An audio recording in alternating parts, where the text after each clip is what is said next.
Meghan Markle's gig as guest editor of British Vogue magazine is receiving both praise and some backlash. The Duchess of Sussex is being applauded for using the magazine as a platform to shine a light on brilliant female change-makers. She's also been criticised for getting too political in the September issue titled Forces for Change. Let's find out more from our UK correspondent, Natalie Powell. Natalie, good evening.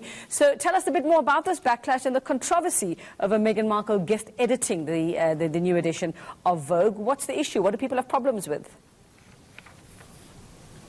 Well, I can actually show you what this edition looks like. I've got it in front of me. Interestingly, online, this edition has been going for huge sums of money, so I'm quite happy that I've managed to get my hands on it.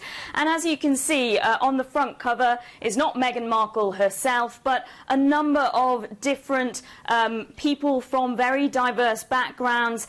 They are many activists about race, about gender identification, about climate change, and where this has got her, Meghan Markle, into a bit of hot water is that as a member of the royal family, one is meant to be apolitical. And what many people are suggesting, particularly those in the right-wing press here in the UK, is that she's not sticking to those royal duties. And actually, this edition of Vogue has been very left-leaning, looking at many of the issues and the activists that a lot of people say essentially bend to the left. So that is one of the reasons why she has got into a bit of hot water here.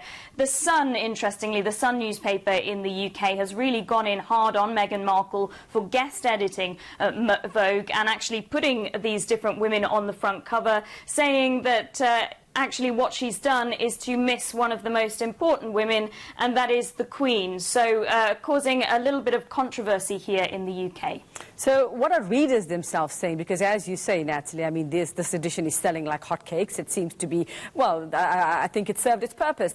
You want to sell magazines. That's what you want to do. So how are readers, what are they saying? What's their feedback as to what's inside? We know she also interviewed Michelle Obama as well, former First Lady. That's right. There's lots of different elements to this that are perhaps quite unusual for an edition of Vogue. Most people have been making a big deal out of the front cover. We've got 16 squares essentially on the front cover, as I've said, made up of activists, people from various different backgrounds. We've got Greta Thunberg, the climate change activist. We've got Jacinda Ardern, the Prime Minister of New Zealand. But I want to draw your attention to this little square here, which is, as you can probably see from the shininess of it, kind of a mirror. And of course, underneath what we've got on the front cover is the words Forces for Change. So the idea being that all of these women are forces for change. They campaign for diversity, for women's rights.